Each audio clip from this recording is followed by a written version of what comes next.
한국 사회에서 가장 큰 담론, 이 공정성 문제인데요. 정말 이 공정성에 대해서 잘 생각을 해야 됩니다. 한국 사회는 정말 독특한 사회예요. 정의를 이야기해야 될 자리에 자꾸 공정을 이야기합니다. 이 공정의 이데올로기는 한국 사회의 부정의를 지속시키는 굉장히 위험한 담론이에요. 저는 지난번에 청년의 날에 문재인 대통령이 나와서 38번 공정을 이야기했다는 말을 듣고 상당히 절망했습니다. 이분이 우리 사회의 근본적인 문제를 과연 보고 있는 것인지에 대해서 놀랍게 생각했어요. 이 공정이란 말은 세 가지 면에서 굉장히 위험한 담론입니다. 공정한 협력 혹은 공정한 연대, 이런 말 들어보셨어요? 못 들어봤죠. 공정한은 항상 경쟁, 공정한 경쟁입니다. 공정이란 말 자체가 경쟁을 전제하고 있다는 거예요. 이 전제 자체가 잘못되어 있다는 거죠. 이건 굉장히 중요한 이야기입니다. 공정이란 개념 자체는 항상 경쟁은 좋은 것이다 라는 그러한 전제 하에서만 의미를 가져요. 그런데 과연 경쟁이란 게 좋은 것인가요? 지금 한국에서처럼 경쟁을 이렇게 당연시하고 경쟁이란 걸 당연시하는 정도를 넘어서 경쟁이 아주 긍정적인 가치로 받아들여지는 이런 나라 많지 않습니다. 독일에서는 예를 들면 경쟁 교육은 야만이다. 이게 독일 교육개혁의 근본 철학이었어요. 왜 경쟁 교육을 야만이라고 했겠어요? 히틀러 파시즘의 핵심적인 이데올로기가 뭐겠어요?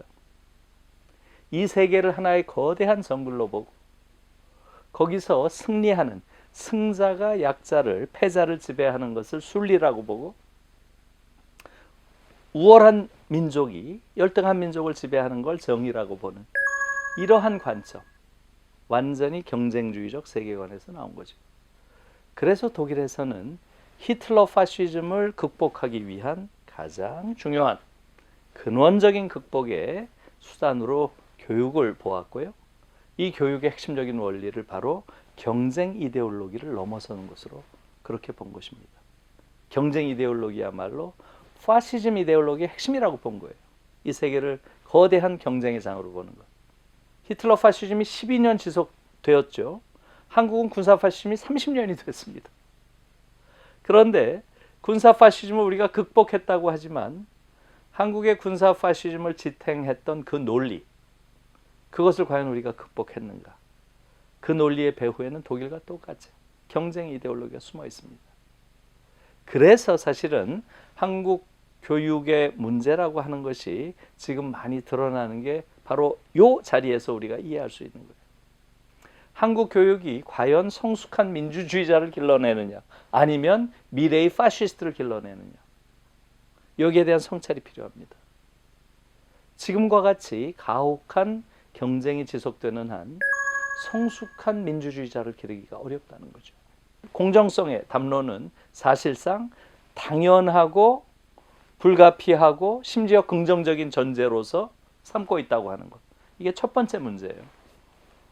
경쟁이라고 하는 것은 사실은 그렇게 보편적인 가치가 아닙니다.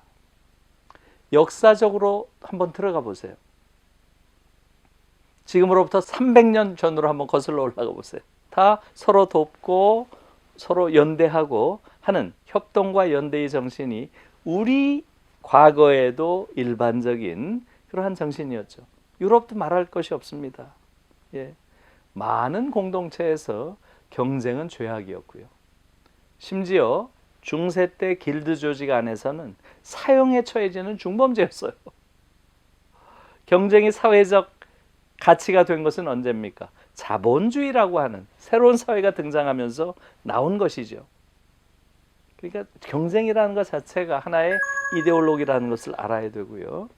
그것이 보편적으로 타당한 것이라는 그러한 전제가 없는 한 공정성이라는 담론이 타당할 수 없다라고 하는 것, 그 부분에 대한 성찰이 필요하고요.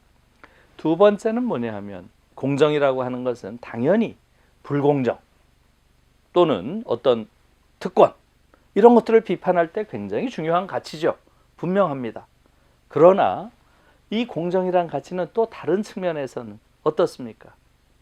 차별, 또 사회적인 여러 가지 불평등 이러한 것들을 자꾸 정당화하는 논리로 동원이 돼.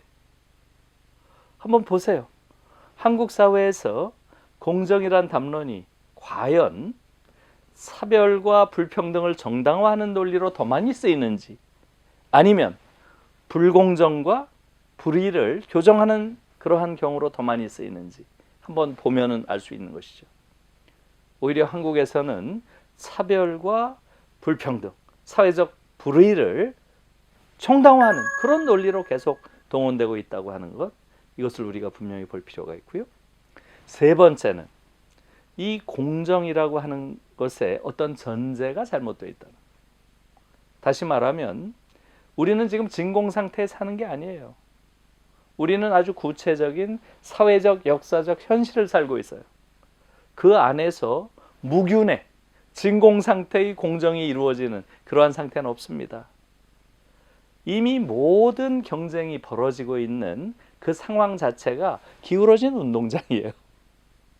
이것을 무시하고 여기다 대고 끊임없이 공정을 이야기하는 것은 기울어진 운동장 자체를 정당화하는 이러한 위험이 있는 것이죠. 한국 사회에서 그렇기 때문에 바로 공정의 논리라고 하는 것은 자칫 잘못하면 기존의 지배 질서를 강화하고 기득권들을 정당화하는 그러한 논리로 계속 동원되는 거예요.